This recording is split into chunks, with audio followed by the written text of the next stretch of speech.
Hey everyone, so if you're trying to pay on Zety but it's not working, like your card is getting declined, payment is stuck, or the page just keeps failing, yeah, that's a common issue.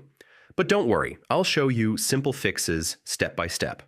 First, double check your card details. Make sure your card number, expiry date, and CVV are all correct, because even a small mistake can cause payment failure. Next, make sure your card has enough balance and isn't over its spending limit.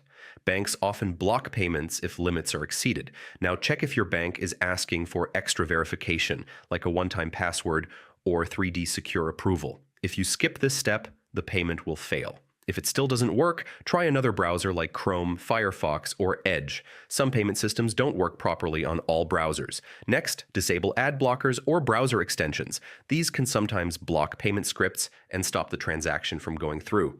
If you're still stuck, open Zety in incognito mode. This helps avoid cached data or extension conflicts. Sometimes the issue is temporary. Refresh the page and wait a few minutes before trying again. Yeah, servers or banks can sometimes delay payments. And if nothing works, contact your bank. They can tell you exactly why the payment was blocked. You can also reach out to Zety support for help. And that's it. One of these fixes should solve your Zety payment issue so you can complete your purchase without problems.